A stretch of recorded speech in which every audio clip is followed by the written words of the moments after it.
Welcome, everybody, to this week's episode. We really appreciate you joining us. This podcast really shows us how we can all learn, live, and thrive off of each other. By sharing our knowledge through our conversations, we will impart some knowledge whilst learning ourselves how to progress even further. Here is your host.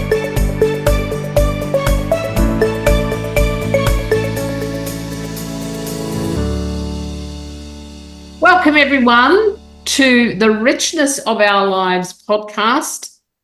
Today, I have a very talented woman with me sitting opposite on the other side of the world, which is very exciting.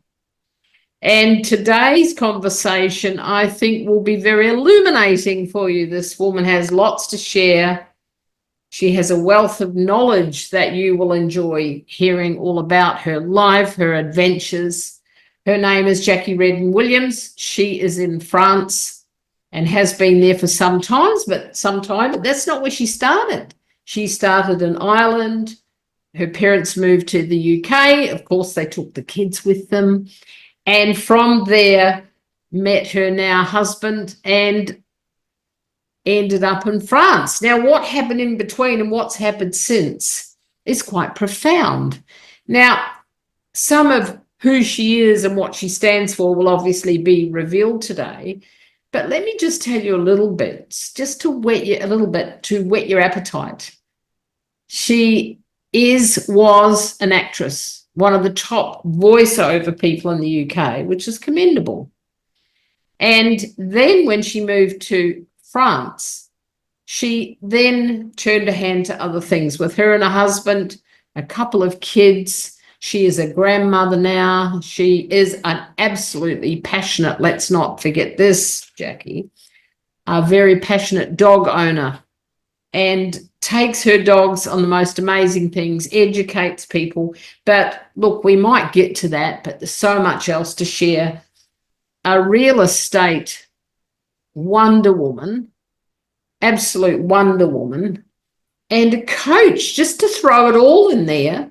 And I was just talking to Jacqui before about, well, you know, what sort of coach are you? And one of the things that she said to me, and I love this, you can coach anyone. So let's dive into that. Jacqui, welcome this early morning for you. Thank you so much for being here. Thank you for inviting me, Mary. It's such fun, isn't it, that we can discuss things and you're in Australia and I'm in France. The wonder of Zoom and the internet. We're blessed. It didn't start out that way for you. The internet was probably not even there.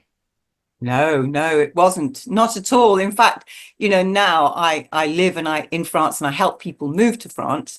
And when I say to them, oh, I moved to France before the internet, and they say, well, how did you do that? How is it possible? And I think there's a sort of cutoff, isn't there? Generation that were brought up with the internet and us, the generation that were brought up without. And we've had to get involved with it and actually love it. We love it. It is an amazing, amazing thing. And I wonder what's going to be in the future. Oh, that's right. In some ways, I feel like I could be a bit cheated. We could be a bit cheated because there's so many wonderful things happen.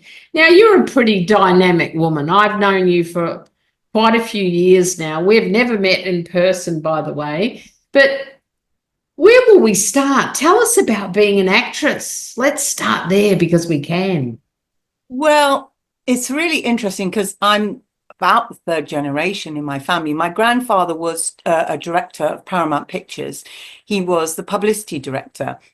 And I've got photographs of him with Elvis Presley. And, you know, so I was brought up in quite a bohemian, my father's side of the family, quite a bohemian family. You know, we knew famous people. But when I was born in Dublin and my parents then moved to the UK. My grandfather was already in the UK and he said, you know, it's much better for you here. And it was a real culture shock. And it still is the difference between Ireland and England. When French people ask me, because they say to me, oh, you're British. And I say, no, I'm Irish.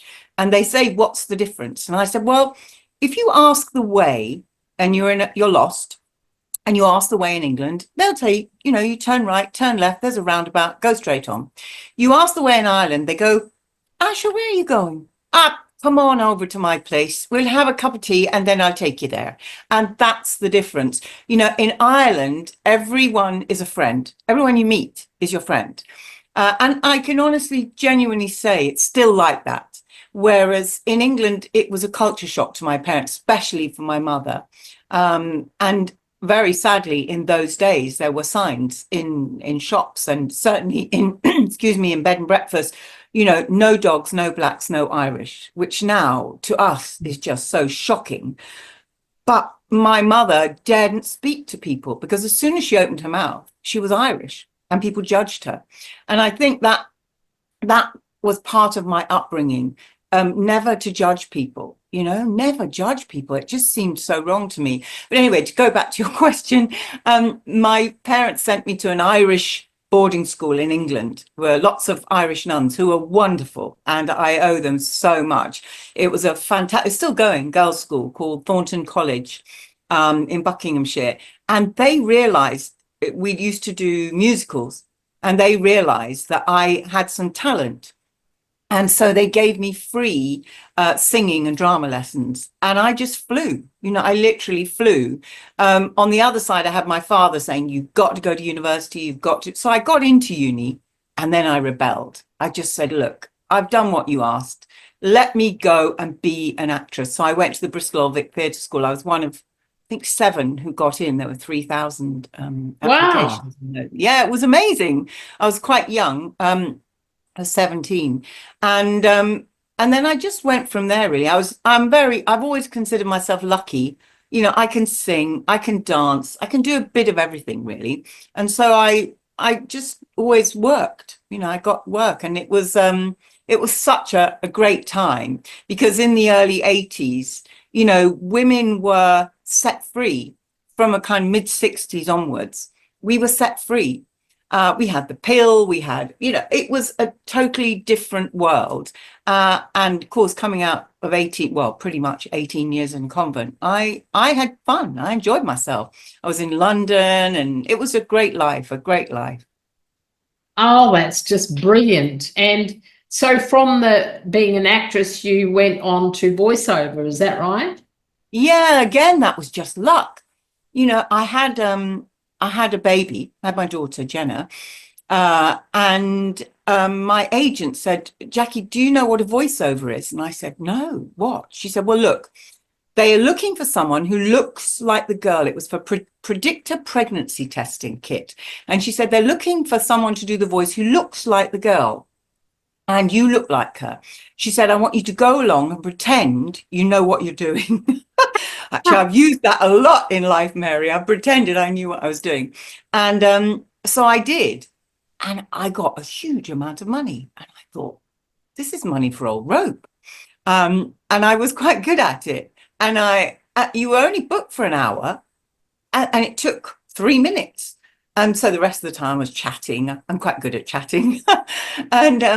And then the top female voiceover in those days was Miriam Margolyes, and who's lovely, just great fun. Miriam then went on into movies and things. And so I did really well. I then realized that I could be a mum, be at home. I then had 2 children with my children. I could still act if I wanted to, but I could pick and choose a bit more because I would have an income. And that was very important, living in London with 2 children, you needed an income. And I also, just before that, I had the lead in Grease. It was the first time Grease had ever been put on the stage in the UK. I think it was after the movie. I met Olivia Newton-John, who's divine. she was lovely. And so, people knew my name, and then I would I worked at the London Palladium. I did a lot of, I had a lot of bookings in advance, which is great when you're a mum, so that you can be with your children. So yeah, voiceovers were really, really fun. I enjoyed them because also I was always employed because I was kind of like the girl next door, quite pretty. I fitted into a box, and here I was, nobody could see me. I was good at what I did. And that meant a lot to me. It wasn't for what I looked like, it was for what I could do. So I enjoyed that. Lovely, and great differentiation there. Not what I look like, what I could do. And, you know, as I was reading your bio before the session today, and as I know you, I couldn't help but think, you know, Jacqui could just about turn anything to gold. What's your experience?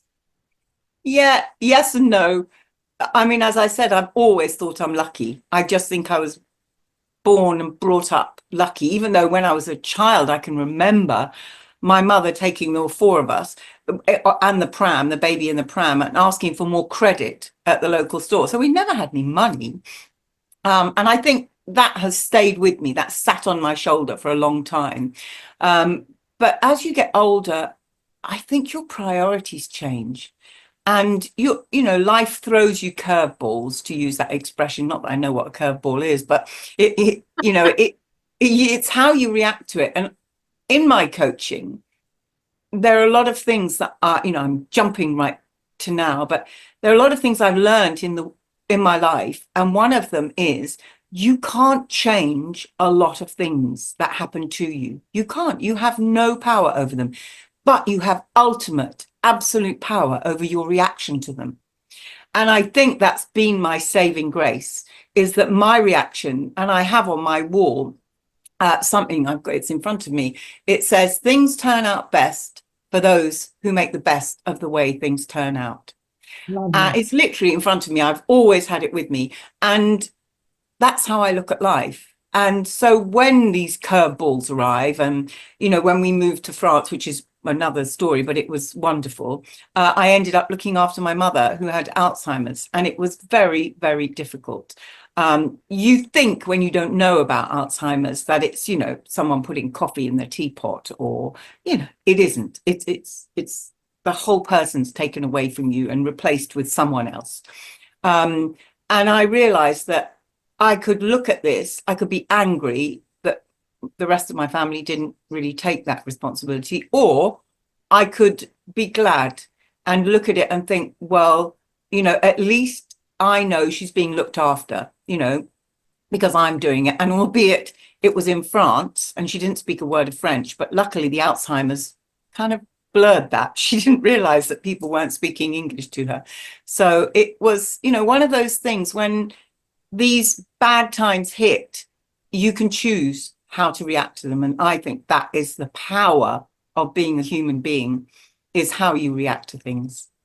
Absolutely. Have you always been, because certainly since I've known you, you've been optimistic, positive, always seeing the good in things? You've used the term lucky about 3 times already today in our conversation, but do you think that it really is luck, or do you think that you just have a very, very solid, powerful, positive mindset about life? Well, I think that's lucky in itself, isn't it? Because I you know, I see people on a daily basis who can't cope, who can't cope with small things. And then those small things turn into huge things, because it's the what if mindset. So you can look at life and you can go, you know, you stub your toe in the morning and you can go, oh my God, that's it. The day is over. It's gonna, and then you fall over, then you drop something. Or you can look at it and go, oh dear, I did that. Right, now what's going to happen that's great today? And I know that's simplistic. It's very simplistic, because I've been in very deep, dark places where it was hard to look at it. But when I looked at the choice and how I would feel with the two choices, do I decide that I'm not going to get out of bed? Life is, and you know, that happens to everybody. We all have good and bad days. We all have things happen to us over which we have no control. And we look at it and you say, I can either stay in bed and be miserable, or I can get up and I can do something. And as soon as you do one thing, and you know that, going back to the dogs, Mary, animals are great levelers, because they just look at you. Mine, I brought my dogs up. When I say the word biscuit, they're a bit blonde, my dogs. They're not the most intelligent of dogs. And they just are happy, happy, happy when I say biscuit. Now they just look at me and they think biscuit. And so I just look at them and they make me laugh. They're just so funny because they think every minute of every day is going to be a biscuit. And I think maybe that's how we should look at life. I think that's beautiful. It's a great example. Let's just segue into that. Tell us about the dogs that you breed. Tell us about judging and being involved. You've been involved in teaching. You're all facets about. Yeah, I never say no. I never say no, really, to an opportunity. Yeah, we moved to France because my husband, and he was in Starlight Express in the West End, and he was very tired. He'd also been in Joseph and the Amazing Technicolor Dreamcoat, and we couldn't see a way to stop. We needed to earn money to pay the mortgage, and we'd always loved France. And we thought, well, it was a book came out called A Year in Provence by Peter Mayle. And we thought, gosh, this sounds like a good life, immediately the dream. And it was a book, and we had to get in the car and drive. There was no internet. We couldn't look around on Google Maps. And after about 2 years, we decided to sell up in the UK and move to France. And I would continue to work. He would look after the children. And they were 5 and 9. And it worked. It was fine until Equity went on strike in about 2000. That's the Actors Union.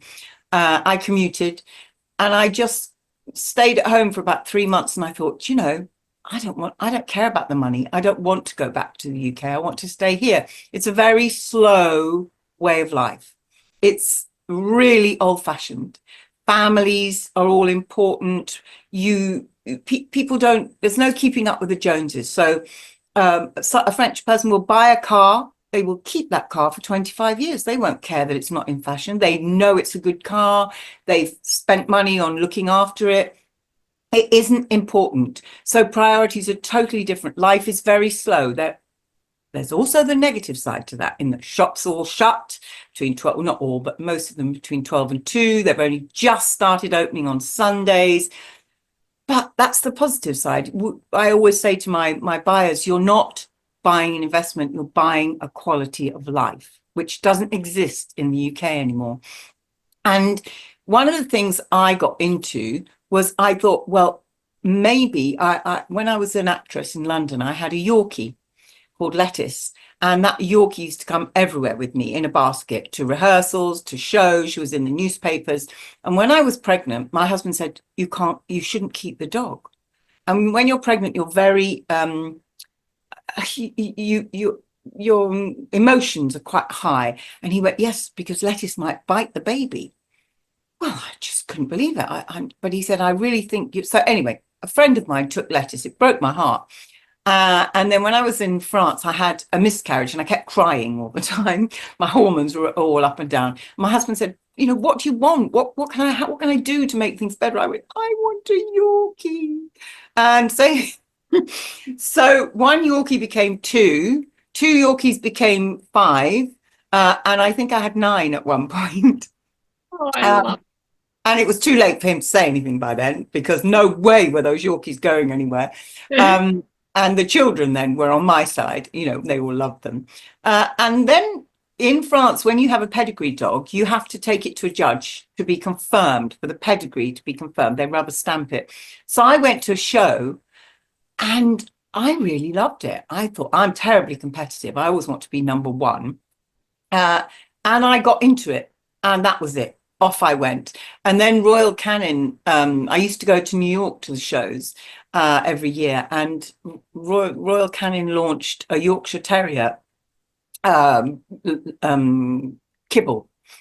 And they came to me and said, I speak English, French, Spanish. They said, could you arrange for all the Yorkshire Terrier breeders in the world, the famous ones, to come to France, because Royal Canin is a French make. We want to launch this Yorkshire Terrier breed specific food. So I did. And then I said to them, look, why don't you do a party? It was coming up to New York, February, to the shows. Why don't you do a party and launch to all the number 1 breeders in the world? And they said, yeah, could you arrange it? That was Saturday, and the party was on the following Wednesday in New York. Oh, no. And I went, yeah, why not? And I had my ticket booked and everything, and their team helped. And then every year from then, and people used to say, "Oh, Jacqui, thanks so much for your party. It was just great. Oh, we loved it." Every year, Royal Canin would say to me, "Madame Williams, could you please organize your party?" And all these people thought I was giving this party at the New Yorker hotel. It was great fun. So yeah, it was an escape, really, going to dog shows. And then I found this wonderful breed when I was over there called a Chinese crested. And I just got passionate about them. And so I've only got 9 at the moment. And I'm trying Oh, no, that's a bit light on. I know, my husband just thinks I'm completely potty, which is probably true. And Yeah, I and have, dogs are great. They're a great leveler. yes, and I also have been, what's the word, absolutely enthralled with some of the kittens that you have brought in. Yeah, Tell us that about was them. They're divine. The name escapes me, but you can their tell us. Maine Coons. That was a moment of madness, Mary, complete madness, because I have a sign on my door saying everyone needs a dog to adore you and a cat to ignore you. And that is absolutely the truth, because they do not need you. You are there to feed them. You are there to stroke them. You are there to give them, whereas the dogs absolutely need you. They look at you, "Oh, it's mum, it's biscuits." The cats are like, "Who's she?" It's and they are absolutely beautiful, but they live everywhere in the house. I mean, my animals live with me, and they just take over. They literally take over. They sit on where you like to sit. They use your wallpaper as scratching posts. Not that I'm that worried about it, but they are hysterical cats, and they're really beautiful. I mean, they are amazing cats, and I do all the help with all. If ever I breed, and I don't breed anymore, but I used to, I would do all the health tests, because to me, it's really important. And all my animals would leave neutered. My cats were all neutered before any of them went anywhere. So you make a huge loss, but it is great fun, really good fun. And But how now many as of I get those, older, I'm not breeding anymore. and how many of those have you got in your house with the other 9? I've got 3. That's all. So 12, there you go. That's Yeah. beautiful. As I listen to this story, I mean, it warms my heart because I've seen all your photos and been quite thrilled, like I say, quite enthralled with it all. But they, well, could be humans. You've rescued a few humans along the way as well, haven't you? This seems to be your nature, where people come to you, animals come to you. There's something about you that says kindness, compassion, warmth. Is that something you've always Yeah, had? it's also, I think, from having been the eldest of 4 children and looking after my brothers and sister when they were little. Yeah, it is. It's yes, it's true.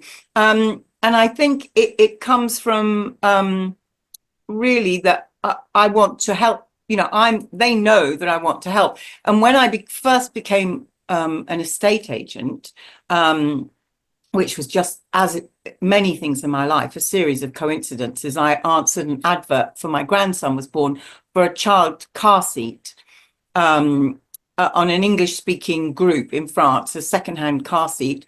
And this man said, "No, I'm really sorry," on the phone, "the car seat's gone, but how are you, Jacqui?" And I went, "Oh, I'm fine, thank you. Who are you?" And it was my ex-neighbor from a few years ago in France, and we chatted, and he was an estate agent, and the rest is history. And I joined that because I don't know, it's a way of helping other people to do what I did. And although I thought when I joined, I'm not going to be very good at this, but I'll give it my everything, because I was at rock bottom there, literally. I think hope not everyone hits that bottom, but when you do, it was really after my mum had died and we had no money at all. I just thought, well, there's only one way, and that's up. So I said yes, and I was very successful. And I think that's because I enjoyed help. Now I look back, I enjoyed helping people to live the dream that they thought, I was living. because a lot of British people and American people want to move to France, but they don't speak French. So we are a bilingual estate agency. Well, actually, we're trilingual. We have a lot of Dutch people and now and again Spanish. I've got Spanish clients. And so that was in a way, now I realize, it isn't just about helping people, that you are earning a living too, but to earn your living doing something you enjoy, which is helping other people, it's great. It's really, really good. And I've always done that. I don't know why. I don't know why. I just always have. It's just part of me, really. Yes, and that's what I say. It's interesting. Your whole life was full of that, helping, and supporting. And even when you're a real estate agent, after, because that was a while ago, for a few years, you then trained other real estate agents. Is that you had quite a significant role in that company back then? Yeah, gosh, I kept thinking, good old imposter syndrome. They're going to work me out. They're going to work out I don't know what I'm doing. And then one day they told me I was the top agent in the company. And I was gobsmacked because you're independent and you sort of work on your own they're a very supportive company. And they told me that. And they said, what? One day the owner said to me, how do you do what you do? And that was the very first time I actually thought about what I was doing. I just did it naturally. And then I started to help them train new agents. And now I'm part of because I then became head of sales, and then I retired. And I didn't like that at all. So I came back again as an independent agent. And now I help them with their academy, which is wonderful. I just love that. I love helping people fly. Gosh, I can't tell you, but it gives me as much thrill as when I do well, to see them doing well. Because they're our future. You can't carry on. When they used to tell me I was number one for 3 years. And they'd say, what are you going to do now? And I'd say, well, there is only one way when you've been number one, and that's down. You can't always be number Yes. one. They once gave me a certificate saying I was the first person ever to earn €1 million not for me, for the agency in commission, which kind of gobsmacked me. But the great thing about it, Mary, is the owners of the company are people, just the way that if you're a good real estate agent, especially when you're moving someone to a different country where they don't speak the language, you do everything. I go to schools with the children. I introduce the parents and the teachers because they don't speak French. And so it's a lot more than you would do as a normal realtor.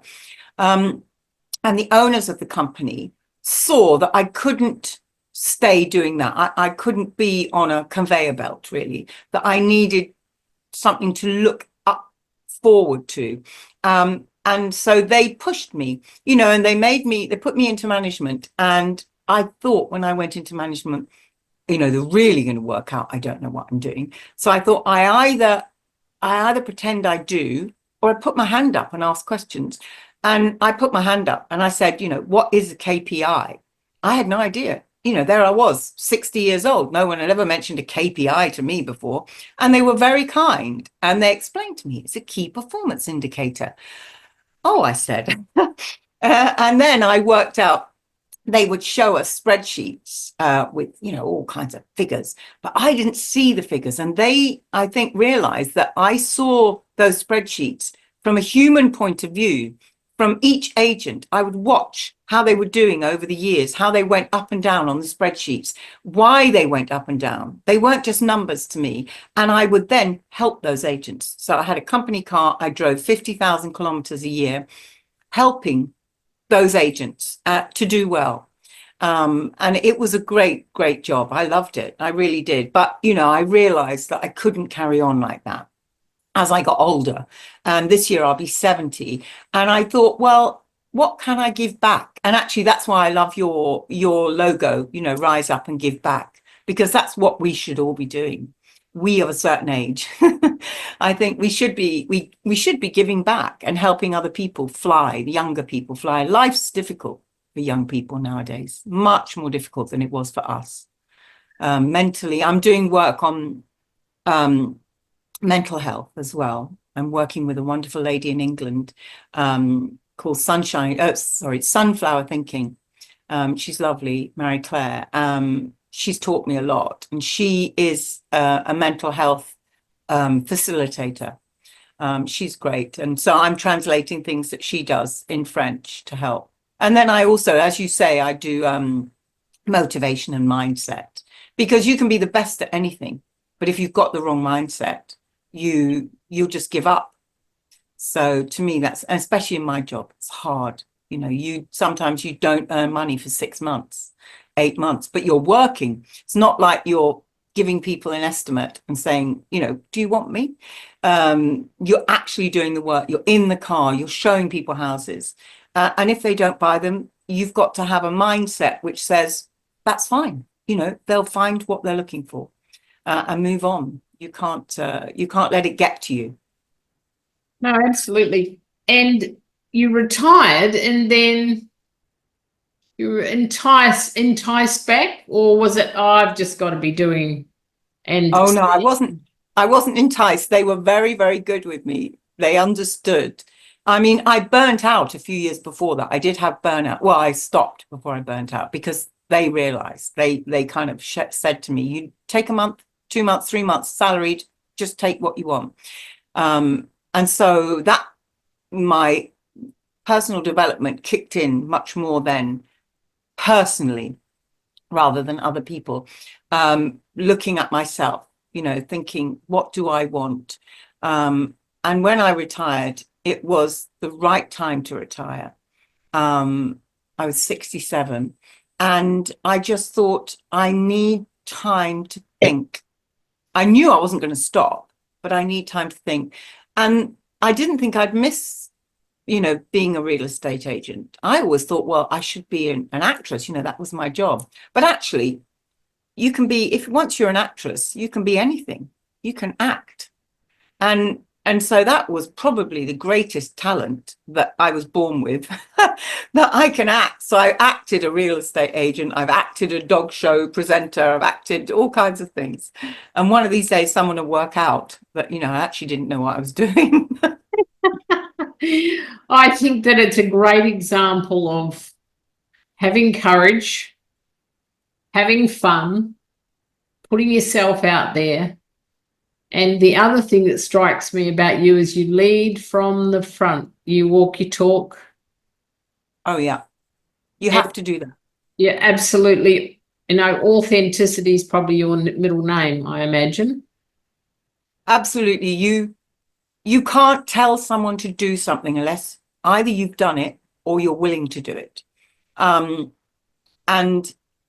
that is really, really, really important. And, you know, in coaching, which I do now, you are presented with a lot of negativity, because people aren't feeling, they're either looking for something, so they're feeling a little lost, or they're genuinely dealing with something really, really hard to deal with.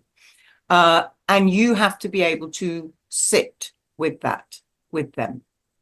And to do that, you have to be you.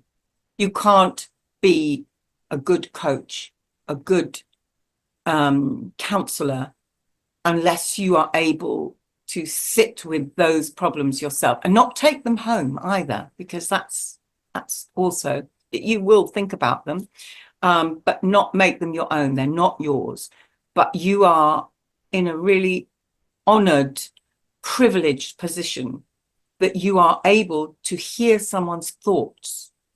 That person is telling you things that they may probably have never told anybody.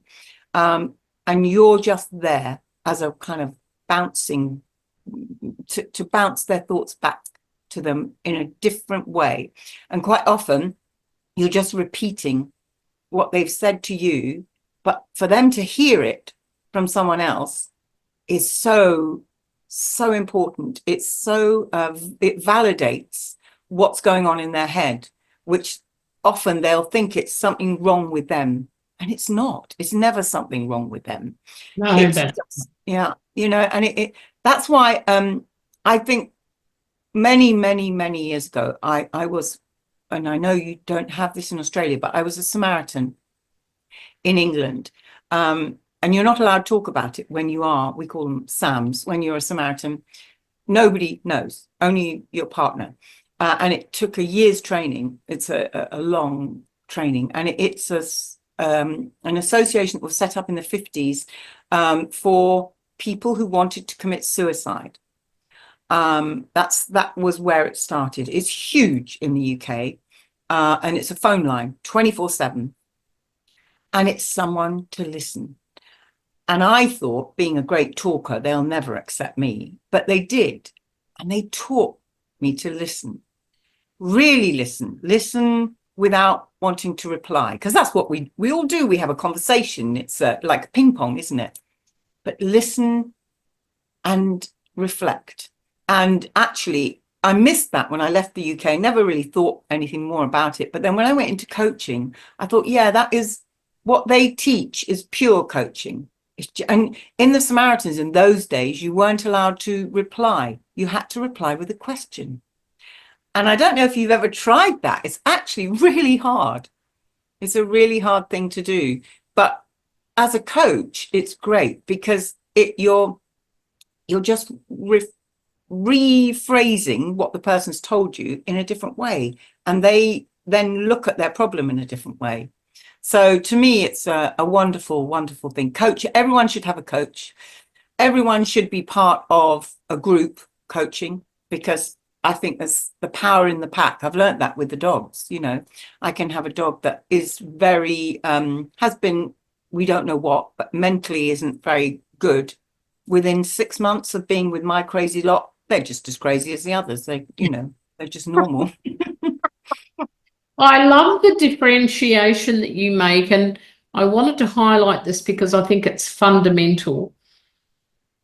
When you said you have to be able to sit with whatever's presented, I think that's a real art. It's not something that I believe is as common as it used to be.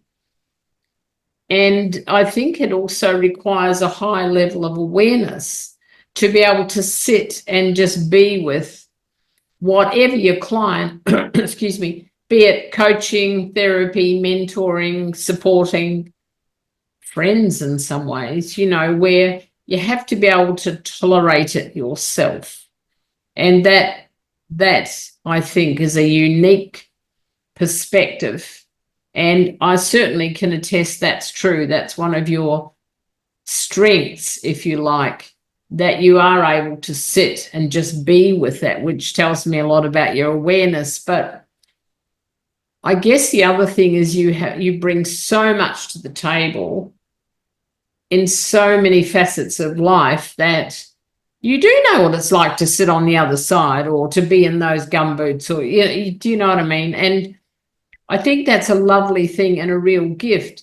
Now, back a little bit, you said you help people that Americans, English people, to transition, if you like, to France.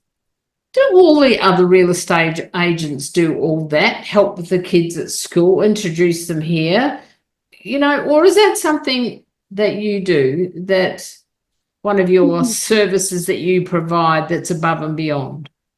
I think we're all independent. So although we work with the agency I work with is called Beaux Villages, and they're a really supportive agency, we are officially, tax-wise, all of that, we're independent agents. So we get a part of the commission that goes to the agency. We mandate the properties. So we find the properties, they advertise them, and then that draws in the clients and they send us the clients. It just depends. Some are less, everybody's different, but we all definitely do more than a normal real estate agent. And my American clients attest to that, because I think Australia as well, you have a buyer's agent. And it's very much the buyer's agent who's on the buyer's side, and you fight for the buyer against the vendor. And here you have one agent. And for Americans, it's quite difficult for them to trust you. And I've had some really wonderful testimonials. They kind of bring my, make me choke up a little bit, because to me, it's just doing a job, but I'm treating them the way I would like to be treated. And that's how I was brought up. In the Water Babies, there's a lady, I think she's called Mrs. Do As You Would Be Done By, in the Water Babies, when I was a little girl. And that struck a chord with me, that I treat everybody the way I would like to be treated. And so, I say to them, no, I'm not on any side. This is a sale. And if the sale doesn't go through, I don't get anything. At the moment, everybody is my client, everybody. And I will look after you all in the same way.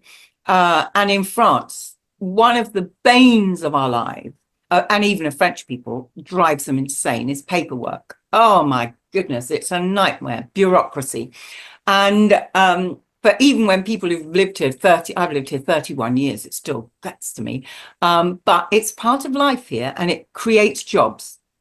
And so we deal with all that paperwork. We take children to schools if necessary. People will come into my office 8-10 years after buying and say, Jacqui, could you translate this letter for me? We're there.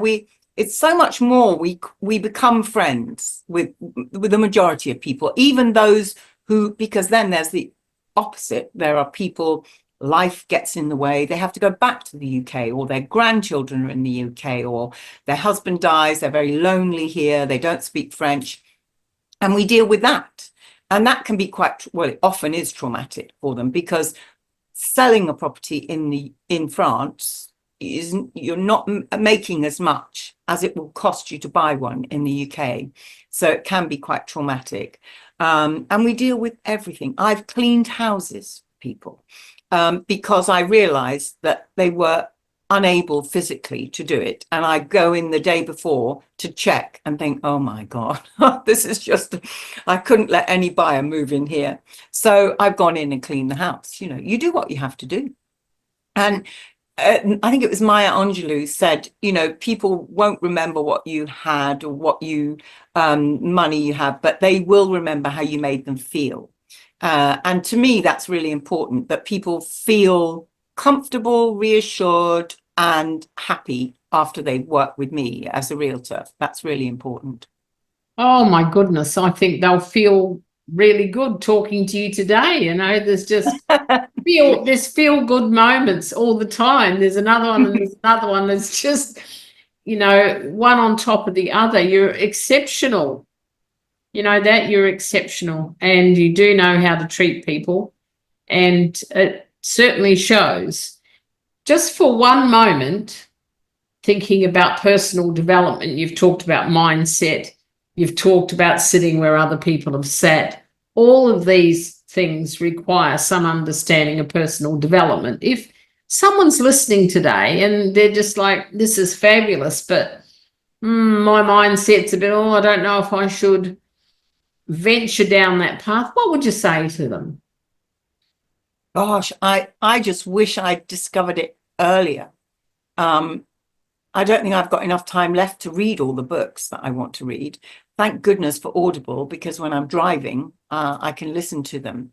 I would say that to look at personal development is honestly the most exciting thing, because you can change the world. You can change your little world.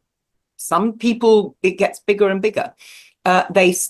Most people start with changing the little world around them. And then that grows.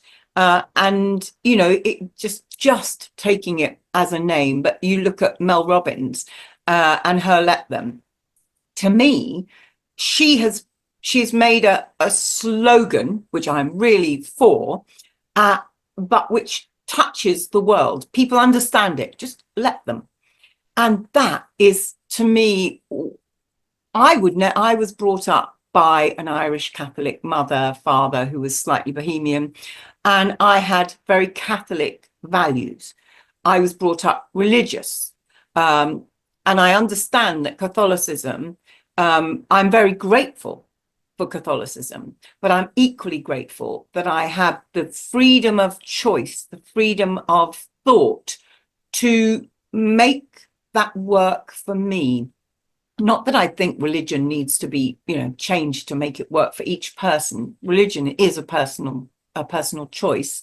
But I look at the world and I think it isn't God doing this to us. We create our world. And my world is my sitting room at the moment, or my office, but we touch other people. And every moment that we touch other people, that affects them. And it could be through Facebook, making some crass, stupid remark. That could affect someone. It will roll over and roll over and roll over. And some people will go down a horrible rabbit hole with that. And we need to understand that personal development is about developing ourselves, but it's about looking inside and seeing how we can be better people to affect a better world, to make a better world. We're all tiny. We think we're inconsequential. We think we don't matter. We do matter. Every reaction that we give somebody affects their life. I had very recently somebody open up and explain to me that their child had a terminal illness. Now, I could have, which is how I felt inside, absolutely been shocked and cried. But I realized that would all have been about me. What was about me? I can do that later on at home. But my reaction to her opening up, telling me this, was the most important thing at that moment. My reaction was so important. And so my reaction was, how do you feel about it? Tell me how you feel. How does that make you feel? That's what she needed. That's what she wanted. I couldn't tell her everything would be all right. I couldn't do that. That's what you want to tell your children, your friends. Don't worry, it'll be fine. So my positivity, I'm sure it's annoying to some people, but it isn't always about everything's going to be okay. It's about looking at how we can make it better, how we can make it work for us. And sitting with it is really, really useful. Not reacting, just sitting and thinking about things. And I think old age, I know a lot of people say, oh, you're not old, but old age in that maturity gives you the time and the luxury to sit with things and think, how can I make this better? How can I make this person feel better about what's happening to them? I can't change what's happening to them, but I can make them feel better. And I think that is not just a coach, not just a realtor, that's a human reaction. Absolutely. And our human reactions need to be in the moment. And that's what we've lost, really. We need to live in the moment much more. I think that is a beautiful, beautiful way to end this. And you certainly live in the moment.